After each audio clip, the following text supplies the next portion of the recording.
Welcome to the highlights of the 2023 ICRA conference. Please check the video description for more details. What are the biggest problems with multilateralism as it has been conceived up to now, and what developments are needed here? Traditionally, we see multilateralism as quite an elitist endeavor with a strong anti-civil society participation bias. But I'm pleased to report that in recent years, this seems to be changing quite quickly. I think the issue with multilateralism is the issue of the backlash against globalization. It is because of this notion that globalization has removed, in effect, the barriers of sovereignty and all of that, that those within those domestic national jurisdictions want to make a claim, want to reassert their notions of identity. It's just that Africa is probably struggling with it much more than the other regions. And the main reason is because, of course, it's totally historical in a sense that Africa's experience with colonialism was different in some respects, which still impact strongly on the formation of nation states, and then the notion of Western style state democracy and how that creates options and opportunities for regional integration. If multilateralism does not question power dynamics, there will never be collaboration. We will never be together. And the discussion will never be constructive because there will be always someone more powerful than the other. And the relationship will not be built on the right basis. How can multilateral organizations broaden their collaborative efforts and engage with civil society more effectively? Multilateral organizations must actively engage with civil society, particularly minorities and stateless communities, in a truly inclusive way. These unrepresented groups are significant international players, profoundly affected by human rights violations, climate crisis, and civil conflicts. Civil society organizations are also encouraged to submit their own reports to UNESCO. I've heard this called shadow reporting, but it's really listening to other organizations that want to present their voice without it being filtered per se by the government. First, talk to strangers. The idea of building new cultural policies related to multilateral organizations is first to understand that all cultural agencies or agents or artists or creators that doesn't build a relationship with other sectors that we never speak. Cultural agents always speak between each other, between us, but it's rarely to speak with the outside agencies or members of the system, for example, in the United Nations that we never speak to. How should multilateral organizations become more inclusive of and relevant to the increasingly diversified global environment? Throughout history, so along the centuries, and I would say millennia, indigenous peoples have conducted a lifestyle which is totally sustainable and so totally in line with the goals of the Agenda 2030. So rather than considering indigenous peoples as disadvantaged communities whose life conditions should be improved, probably the Agenda 2030 should have considered indigenous peoples as a model to be imitated by the rest of the world in order to make life in the planet really sustainable. First of all, I think it's crucial to support local expertise through local organizations. Secondly, it's extremely important to help local organizations to avoid brain drain. Third, it's very important for all sorts of international multilateral organizations to be fast and be responsive, to prioritize speed over bureaucracy, which is almost impossible in international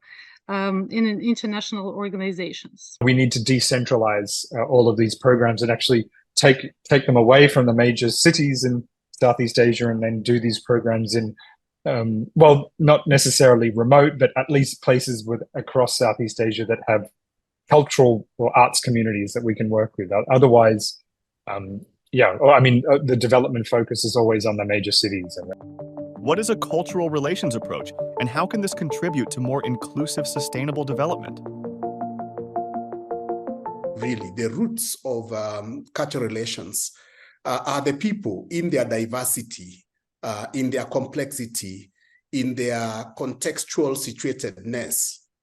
I think that is really, really critical in my understanding of cultural relations. The other critical element for me is the element of mutuality, that together we can, resolve issues that pertain to our own situations, as well as issues that might be external to our own situations. So a mutual engagement through dialogue, through deep and deliberate engagement with each other. And I think that at the core of that mutuality is really the ability to listen much more to the other side, other than to our own voices. I think the thing that the impact really from taking this cultural relations approach is sustainability. And because we've kind of, like Professor Kamani said, and like Ian's mentioned, we worked right from the very start with that sense of co-design, collaboration, working together, building as we go, learning what it is, understanding the process. And, I think that's kind of the biggest impact that it's made is around that sustainability, because it's local. It's about partnerships and relationships and supporting each other to kind of create and keep creating, affecting change in the longer term. I mean, grassroots inputs on how we can, in a way, improve our knowledge product is exactly what we want to be hearing. And then what might be working in that specific context can be then taken in another context, right? So what we've done in Somalia can be then maybe replicated in Tunisia. To what extent are cultural rights also included in the debate on human rights and sustainable development? The feminist movement, the climate activists, the fighters for inequalities, if they do not see that the cultural goal is also contributing to what they are aiming to achieve, then the cultural goal would have not been well formulated. Back in 2017, there was this acknowledgement that artists or cultural rights defenders, as we like to address them also, they often fall through the cracks because they're neither considered human rights defenders, neither are they often identifying as writers or journalists. So there was this recognition that, there was this need to find resources, accumulate resources, and really ramp up efforts to try and protect artists or offer assistance to artists who themselves find themselves at the front lines of so many social justice movements, and find themselves in precarious situations.